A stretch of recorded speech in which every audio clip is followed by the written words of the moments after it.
Kültürhane Kent Rasathanesi'nde bu hafta akıllı şehirlerden yeşil şehirlere, dost belediyecilikten süper mahallelere uzanıyoruz. Buyurun.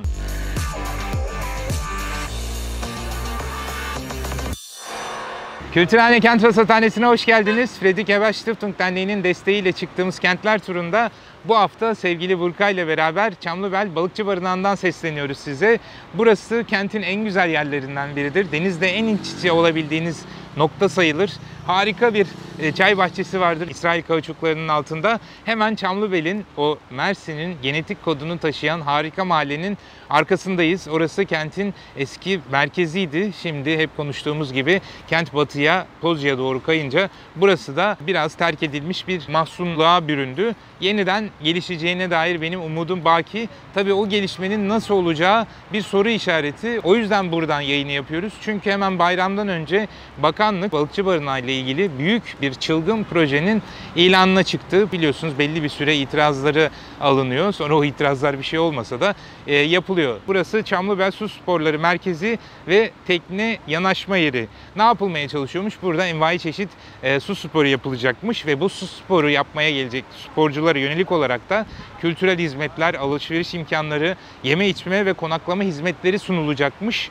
Tabii burada onların haricinde de yerel halkın da rekreatif, sportif, yeme içme, dinlence, konaklama, sosyokültürel ve eğitim ihtiyaçlarına cevap verilecekmiş. Kulağa ilk bakışta hoş geliyor ama daha önceki tecrübeler, Mersin Marina'da yaşadığımız tecrübe, buranın da aslında bir böyle tekne yanaşma yeri, su sporları merkezi görünümünde bir alışveriş merkezi olacağına dair çok ciddi emareler taşıyor. 60.000 metrekarelik bir alandan bahsediyoruz. Bu kadar mütevazi bir alan hemen bir anda burasının soylulaşmasıyla sadece belli bir kesime hitap edebilen, onların kullanabileceği ekonomik düzeylerde faaliyet gösteren iş yerleriyle donanıyor. Biliyoruz bunu. Bütün ülkenin marinaları aslında bu marina görünümlü alışveriş merkezine bürünmüş durumda. Kentin bu kadar merkezinde böylesine kamusal, böylesine erişilebilir bir noktanın da yine bir alışveriş merkezine dönmesine olan endişemiz bizi burada yayın yapmaya yöneltti. İtiraz süresi sürüyor. Kent yöneticileri, siyasiler bu konudaki eleştirilerini, itirazlarını, endişelerini dile getiriyorlar. Umarız burası da diğer Türkiye'nin her yerinde olduğu gibi kamuya açık olması gereken kent kıyısının bir takım işte sportif, bir takım turistik kisveler altında halktan koparılmasıyla sonuçlanmaz. Buna yönelik olarak itirazı dillendirmek boynumuzun borcu. Bu akıl, yani gerçekten de bütün bu büyük yatırımları, çılgın projeleri bir takım finansal mantığa dayalı aklı kabul etmemiz mümkün değil. Ne yazık ki hep bizi bu kentleri, sahilleri, kamusal alanları bu akla emanet ederek kentlerimizin elimizden kayıp gittiğini görüyoruz. O akıl ne yazık ki bizim akıl sırrı erdirebildiğimiz bir akıl değil. Akıllı şehir buysa almayalım. Zaten tek almayan da biz değiliz. İsterseniz Toronto'ya gidelim. MIT'nin Technology Review'da bir yazı çıktı 29 Haziran'da. Daha önce de konuşmuştuk. Toronto'nun Quayside mahallesi dünyanın batıdaki ilk mutlak akıllı kenti olma yolunda gidiyordu. Google'ın Alphabet Sidebox Lab programı bütün buranın planlanmasını üstlenecekti. İlk baştaki fikir oydu ve bu sayede robot taksiler işleyecek o civarda. Kaldırımlar ısıtmalı olacak, çöpler otomatik olarak toplanacak, karşıdan karşıya geçmeler, hatta bank kullanımları bile bir takım sensörlerle izlenecek ve bu dijital izleme sayesinde de o alışkanlıklar hesaplanarak oranın ideal planı yapılacaktı. Tamamen işte akıllı kent dediğimiz dijital, sayısal bir akla emanet edilecekti. 2020'de hemen pandeminin başında bunu burada konuşmuştuk rasathanede. Toronto bu projeden vazgeçti. Tabii orada maliyet gibi bir argüman da vardı vazgeçmelerinde. Ama esas itiraz kent sakinlerinin mahremiyetinin ihlali olduğu düşünülüyordu. Çünkü devamlı izlenecek. Yani karşıdan karşıya ne zaman geçtiğiniz, bankta ne kadar oturduğunuz, ne kadar çöp çıkardığınız, bunların hepsi bir mahremiyet ihlali olarak görüldüğü için halkın tepkisinden ötürü bu projeden vazgeçilmişti ve halk kendisinin söz sahibi olmadığı, tamamen bir yapay zekanın bir takım sayısal veriler üzerinden vardığı sonuçlarla planlanmış bir kentte yaşamak istemediğini yüksek sesle haykırdı. Çünkü kent dediğimiz bir SimCity'nin bilgisayar oyunu değil, her şeyin böyle nizami, tertipli, düzenli olması o kenti illa da yaşanabilir bir yer yapmıyor. Çünkü kent yaşayan bir varlık ve o yaşayan varlığın içinde bir takım sorunların olması, bir takım aksiliklerin veya bir takım düzensizliklerin olması da onu sıcak, rahat, daha samimi, daha yaşanabilir kılıyor. Böylece bu projeden vazgeçilmiş ve şimdi öğreniyoruz ki 29 Haziran tarihli MIT Review'dan bambaşka bir proje gündemde Quayside için. Bu sefer öyle veriler, izlemeler, sensörler yok. Kuşlar, arılar, rüzgar, yağmur var. Çünkü akıllı değil, yemyeşil bir şehir hayal ediliyor. Bu yeni tasarımda 800 sosyal konut var, bir teras bahçesi düşünülüyor. 8000 metrekareye yakın bir orman alanı düşünülüyor. Yerel kültürlere ev sahipliği yapılacak bir sanat merkezi öngörülüyor ve bütün bu oluşumun da sıfır karbonlu olması amaçlanıyor. Böylece işte o dijital akıllı kentten yeşil, daha kamusal, daha demokratik bir kente geçiyor Toronto'da. Böylece o akıllı kent illüzyonundan da vazgeçmiş oluyorlar. Biz de durmadan böyle akıllı kent sempozyumları, panelleri, fuarları yaptığımız bir dönemde bu örneği de aklımızda tutmakta fayda var. Tabii akıllı kent demişken bu dağınık akıl sadece işte bir takım kullanımlar, bir takım yapılı çevrenin düzenlenmesi değil, onun nelere sebebiyet verdiği de başka bir soru. Yine MIT'nin kendi sayfasında aldığımız bir haber. 1 Nisan 2022 tarihli bir yazıydı bu. Ve bir doktora tezinden bahsediyor yazıda. Paige Bolan'ın doktora tezi kentlerin fiziki mekanların farklı etnik ve kültürel gruplar arasındaki barışa, uyuma ne kadar hizmet ettiğine dair bir soruyla kurgulanmış. Bolan yol ağlarının, bir takım kaldırımların, o şehrin yapılı çevresinin farklı etnik ve kültürel grupların temas etmesinin, karşılaşmasının ne kadar sağladığı üzerine bir tez yapmış. Çünkü onun hipotezi gündelik ve düzenli karşılaşmalar farklı etnik gruplar arasındaki işbirliği ve iletişim imkanlarını arttırıyor. Böylece de aslında ön yargılar, bir takım tepkiler, nefret söylemi, bir takım o haksız yargılarında yavaş yavaş eridiğini gözlüyor. Bunun için Gana ve Güney Afrika'da 2 ayrı saha çalışması yapmış. Burada merkezi kavşaklardaki kullanımları ölçmüş.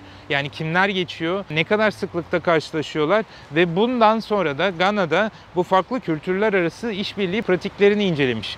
Ve bu karşılaşma oranlarıyla işbirliği düzeyini, korelasyonunu yaptığında temas edildikçe bu işbirliği imkanlarının arttığı sonucuna varmış. Benzer bir şekilde Güney Afrika'da da bu karşılaşmalarla bu sefer yabancı düşmanlığının ilişkisine bakmış ve orada da görmüş ki yabancılarla, diğerleriyle, farklılıklarla daha fazla karşılaşanlar, temas edenlerde göçmen karşıtı hareketlere destek oranı azalıyormuş.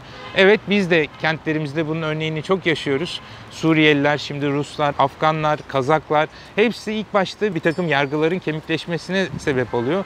Ama bu ilişkiler daha temas etmeye, diyaloğa imkan verecek bir şekilde tasarlanırsa aslında onlar hakkında düşündüğümüz yargıların çok da yersiz olduğunu görüp işbirliği olmasa bile onlara dair nefret söyleminin bir parçası olmamamızı sağlayabilir diye aklımızda tutalım. Yani kenti planlarken, yeni bir takım yatırımlar yaparken burası gibi karşılaşmalara çok izin veren mekanlar yerine daha böyle ticari, daha teknik bir akılla düşünmekten vazgeçelim diyelim. Bunun bir örneğini de Paris'te görelim. Guardian'da çıkmış bir haber. Tam da Bolan'ın o farklılıkların temas etmesine imkan tanıyan hipotezini destekleyen bir örnek.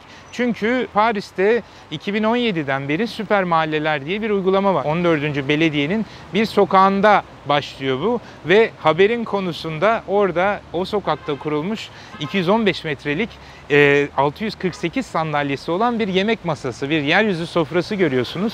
Ve sadece tabii bu mahalle şenlikleri Paris'te yapılıyordu ama bu ölçektekine ilk defa rastladım. Zaten sadece bu yeryüzü sofrasından ibaret değilmiş bu süper mahalleler kampanyasının oluşumunun yaptıkları. Çünkü haftalık olarak buluşuyormuş bu mahalleliler, haftalık branşlar düzenleniyormuş, kültür gezileri yapılıyormuş, sözlü tarih çalışmaları yapılıyormuş mahallelilerle, çocuk etkinlikleri yapılıyormuş. Hatta pandemiyle birlikte maske üretmişler. Yaşlı sakinler için alışveriş yapmışlar. Hayır örgütleri için pasta pişirmişler, bunları bağışlamışlar ve aynı zamanda da bir düzine WhatsApp grubu kurulmuş. WhatsApp grupları içinde tamir destek olanı mı istersiniz, ikinci el satışı yapanı mı istersiniz, yoksa bir takım sağlık tavsiyelerinde bulunanları mı istersiniz? Yani o mahalle sadece insanların komşuluğu işlev kazanmış, ete kemiğe bürünmüş. İşte böyle sosyal aktivitelerde, yardım faaliyetlerinde, eğitim faaliyetleriyle gerçekten de o bizim çok aşina olduğumuz mahalle ruhunun bir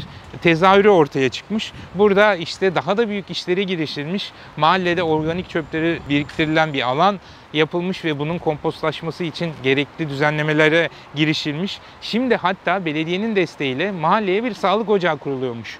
10 personelin çalışacağı bu sağlık ocağında mahalleliler de düzenli olarak gönüllü destek vereceklermiş bu sağlık ocağının işleyişine. Dahası da var, ortak römorku olan elektrikli bir bisiklet almayı planlıyorlarmış ve en önemlisi de istemedikleri esnaf türlerinin orada olmaması için, onların vergilendirilmesi, cezalandırılması için bir takım talepleri, kampanyaları olmuş. Yani bu mahallenin ruhuna aykırı gelecek işte bankalar, emlakçılar veya işte böyle bu internetten satış yapan kara vitrinler dediğimiz kapalı vitrinlerden oluşan depo gibi kullanılan esnafları istemiyormuş mahalleliler. Oranın gerçekten de mahalle ruhuna uygun, mahalleyi daha yaşanabilir, daha sosyal kılacak küçük esnafların yer almasını istiyorlarmış. Bu çok popülerleşmiş ve diğer mahallelere de yayılmaya başlamış. Hatta Paris Belediyesi ve diğer belediyeler bu tür girişimleri desteklemek için bir fon ayırmayı bile düşünüyorlarmış. Onlar düşünürlerken Belçika o esnafla ilgili düzenlemeyi hayata geçirmiş bile. Brüksel'in Molenbeek Belediyesi Belçika'da ilk defa otomatik yazar kasalara büyük bir vergi getirmiş. Bu tür biliyorsunuz bizde de bir takım marketlerde var. Artık kimseyle görüşmeden sadece işte sepete koyarak kredi kartınızla hatta telefonunuzla ödeme yapabildiğiniz, tek başınıza hiç kimseyle muhatap olmadan alışverişinizi tamamlayabildiğiniz mağazalar açılıyor. Bunun Amazon giysi mağazasını bile açmış. Hiçbir çalışan görmüyorsunuz. Siz telefonunuzdan seçiyorsunuz ve o sizin kabininize geliyor. Başka versiyonları getiriliyor. Ona dair bir haber de vardı. Fakat burada Belçika'daki Molenbeek Belediyesi bunun sosyal uyuma aykırı bir pratik olduğu kanaatine varmış. Belediyesinde açılacak bu tür dükkanlar için, bu tür işletmeler için 5.600 euroya varan yıllık vergiler getirmiş. Maksat ne? Maksat şu iddiaları. Birincisi kasiyerle olan muhabbet, o alışveriş yaptığınız, para ödediğiniz andaki muhabbet bile bir takım yalnız yaşayanlar için, özellikle yaşlılar için asgari bir sosyallik imkanı tanıyormuş. Yani gerçekten de yurt dışında eğer bu tür marketlerde bulunduysanız bitmez o kasiyerle mahallelinin muhabbeti. İşte çoluk çocuk sorulur, sağlık sorulur. O zaman anlarsınız aslında yani oranın sadece bir para alıp verme şeyi olmadığını, aslında bir sosyalleşme, bir araya gelme imkanı da yarattığını. Yani sırada bekliyorsanız buna her zaman çok sıcak bakmazsınız ama düşününce bunun ne kadar samimi bir ilişki olduğunu görebilirsiniz. Dolayısıyla böyle bir şeyden mahrum kalmasını istemiyor belediyenin yöneticileri ve bu tür işletmelerin cezalandırarak mahalleden uzaklaşmasını istiyor. Haliyle kasiyer istihdam etmediği için bu işletmeler o kentin istihdam havuzunu da küçültüyor. Hem insanları yalnızlaştırıyor hem de işsiz bırakıyor diye belediye böylesine bir uygulamaya gitmiş. Oradan bu kriz zamanında bir ekstra gelir gelmesi de işin cabası. Görüyorsunuz dünyada hemşerileriyle dost olan, onların sosyalleşmesini, onların karşılaşmasını, birlikte uyum içinde yaşamasına imkan tanıyan örnekler rastlıyoruz. Türkiye'de de var. Türkiye'de de meşhurdur bu dost belediyecilik dediğim.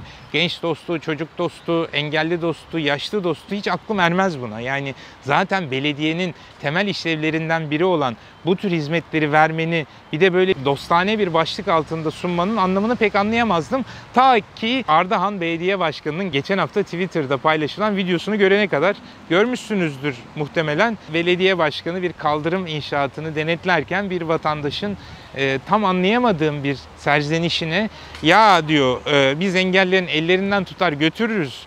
Sonra da ekliyor her yol bitti bir engelliler kaldı diyor. Şimdi orada o kaldırım inşaatının müthiş aurası içinde herhalde vatandaş engellilerin de dolaşım hakkına dair bir talepte, bir serzenişte bulunuyor. Belediye başkanı da onları ellerinden tutar götürürüz diyor. Şimdi anlıyorum ben bu sözde. Dost belediyecilik denilen buymuş demek ki. Yani ihtiyacı olan yaşlıya, engelliye, çocuğa, kadına, gence neyse onları elinden tutup bizzati kendilerinin yardımcı olması gibi bir anlayış herhalde. Gerçekten dostluğu böyle bir hayırseverlikle, bir şefkatle ölçüyorlar. Oysa bütün bu dostluğu kamusal, sosyal olarak düşündüğünüzde kentin yapılı çevresini, kentin pratiklerini kimsenin kimseye muhtaç olmadan yaşayabilmesi için düşünülen bir pratik. Yani kimse belediye başkanından elinden tutup karşıdan karşıya geçirmesini, yolda yürütmesini istememeli. Böyle bir talebin, böyle bir ihtiyacın olmadığı kentler işte sosyal, kamusal, yaşanabilir kentler oluyor. Belediye başkanı sonrasında ertesi gün bir açıklama da yapıyor. Benim sözlerim bağlamından koparıldı diye. Yani bu ne bağlam onu da anlayamadım. Yani nasıl bir bağlamda her şey bitti, bir engelli yolu kaldı olabilir? Hangi bağlamla bunu açıklayabiliriz bilmiyorum ama kendisi işte belediyenin engelliler için yaptıklarını, bir park için yaptığını, işte orada görüyorsunuz kaldırımda engelli şeridi bile var gibi bir açıklaması var. Görmedik Ardahan'ı bir engelli olarak nasıl yaşandığını bilmiyoruz. Bu sözü sadece hani başkan da öyle diyorsa haklıdır. Onun bağlamı başkadır. Biz başka bir bağlamdan bakıyoruzdur. Ama yine de bu dost belediyeciliğin kimsenin kimseyi elinden tutmasını gerektirmeyen bir belediyecilik olduğunu düşündüğümü itiraf etmeliyim. Memleketteki şehir icraatlarına dair Twitter tartışmalarından başladık. Oradan devam edelim ve bu sefer Yozgat'a gidelim. Yozgat Çekerek Millet Bahçesi bu sefer çok paylaşıldı. Çünkü oranın millet bahçesi açılışını da yaptı veya yapacağı tam anlayamadım onu. Cumhurbaşkanı Yardımcısı Fuat Oktay gelecek diye yeşillere boyanırken bir video yayınlandı. Görüyorsunuz videoyu. Şimdi bu sonrasında Akşam Gazetesi ya ne alakası var bunlar aslında hidroseeding yapıyorlar diye bir şeyle örtbas etti. Yani cahilsiniz. Siz bunu yeşile boyuyor sanıyorsunuz ama aslında biz burada tohum atıyoruz gibi bir açıklaması var Akşam Gazetesi'nde bir gün sonrası. Yani bu hidroseeding'i de baktım biraz. Yani videolara da baktım ama öyle hani pompalı şeyle yapılan bir şey değil. Bayağı böyle tazikle büyük alanlara özellikle eğimli yamaçlara yapılan bir uygulama galiba var ama burada gördüğümüz manzara gibi değil. Bir de tohum atmanın toprağa yapılması lazım. Burada kurumuş otların üzerine yapıldığını görüyoruz. Yani benim o tarım bilgim o kadar iyi değil ama sanki oradaki otlar yolunmadan yeni tohum atılması pek mümkün değilmiş gibi geliyor bana. Bir de tabii kafamı kurcaladı. Bu işi yapan emekçi kardeşimiz yaptığı yerde basıyor. Yani ya ayağı yeşile boyanacak ya da attığı tohumların üzerine basıyor olması lazım. Orada da bir anlam kargaşası var gibi geldi. Neyse yani biz boya olsun veya tohum olsun yine de böyle bir protokol dostu belediyeciliğin onlar gelecek diye yapılacak belediyeciliğe dair soru işaretlerimizi de ifade etmiş olalım. Velev ki yeşille boyanmış olsun. Bunu da böyle konuşurken sevgili Esra hocam dedi ki ya bu normal dedi Kaliforniya'da da yapılıyor bu dedi ve merak ettim baktım. Gerçekten de Kaliforniya'da kurumuş çimenlerin yeşile boyandığını öğrendim. Bunun sebebi fakat farklı. Yani orada işte Cumhurbaşkanı Biden, yardımcısı, vali, senatör gelecek diye değil. İnsanların moralini düzeltmek için yapılıyormuş. Çünkü malum çok kurak zamanlardan geçiyoruz. Yani bugün görüyorsunuz zaten ama yani Mersin'i geçtik. İngiltere bile 40 derecelere ulaştı. Çok vahim bir tablo var. Yangınlar, kuraklıklar ciddi sıkıntı. Dolayısıyla çimler yeteri kadar sulanmıyor. Yani çimlere olan alerjimi tekrar dile getirmeyeyim. Yani onu zaten konuştuk çim ve palmiye düşmanlığımı. Ama orada hem kendi doğal suyunu alamadığı için hem de artık su kesintilerine gidildiği için insanlar bahçelerindeki, parklardaki çimleri sulayamıyorlar. Ama bu sarı görüntünün moral bozduğunu düşünen ya bahçe sahipleri ya da kent yöneticileri buraları yeşile boyayarak ve o yeşili de böyle bir farklı bir sadece bildiğimiz sprey boya değil. İçinde bir takım besleyici maddeler de olunan bir şekilde boyuyormuş. İşte yani şimdi Yozgat Çekerek'teki tecrübeyi biz su tasarrufu yapmak için buraları böyle yapıyoruz deseler hepimiz anlayacağız işte Kaliforniya'daki gibi. Zaten Türkiye'deki bir takım politikaları yanlış lanse ettiği için biz muhalefet etmek durumunda kalıyoruz. Düşünün şu anda el yakan akaryakıt fiyatlarının niye bu kadar pahalıya alıyoruz? ÖTV'si çok yüksek. O ÖTV'yi özel tüketim vergisi yerine iklim krizi vergisi veya ekoloji vergisi olarak alsalar ve deseler ki biz karbon emisyonunu engellemek, insanları taşıt kullanmaktan caydırmak için bir yola gidiyoruz deseler en ekolojik politika olacak. Konut fiyatları mı artıyor? Biz ortak yaşamı destekliyoruz deseler, insanların ev paylaşmasını, boş odalarını kiraya vermesini, dolayısıyla da insanların bir aradalıklarını desteklemeye çalışıyoruz deseler bambaşka bir tablo çıkacak. Ama işte öyle yapmıyoruz diyelim. Biz politikaları yanlış gerekçelendiriyoruz diyelim. Çok kuru kuru gittik. Birazcık da sulu bitirelim, denizle bitirelim ve Fransa'nın Saint-Malo kentine gidelim. Görüyorsunuz Saint-Malo'da Kayre kasırgası sırasında çekilmiş bir görüntü. İnanılmaz dalgalar. O dalgaların kentin içine sirayet etmesini engelleyen ne? Dalga kıran değil, evlerin ta kendisi. Evler bu dalgalara, bu Medcezir'e karşı dayanıklı olarak planlanmış 4 kat camdan oluşan müthiş bir dalga kıran aslında bu. Bu dalga kıranın en önemli özelliği de o kentin silüetini bozmak değil, bilakis daha da güzelleştiren bir hal alıyor. İnanılmaz bir manzara. O doğanın vahşiliğiyle insan yapımının estetik aklı bu videoda kendini gösteriyor. Ne diyelim? Biz de işte Mersin'in yegane silüetinin en önemli parçası balıkçı barınağını bir marinaya, alışveriş merkezine çevirmek üzere olduğumuz bir noktada pek bir şey de diyemiyoruz. Diyelim ve şimdilik müsaade isteyelim. Sizler de düşünce, öneri ve yorumlarınızı iletmek isterseniz Instagram'ım, e-mailim ve Twitter'ımdan bana erişebilirsiniz. Destek olmak isterseniz de Patreon linkimiz yine yukarıda. Kanalımıza abone olursanız da hoş gelirsiniz, sefalar getirirsiniz. Hepinize iyi haftalar, hoşça kalın.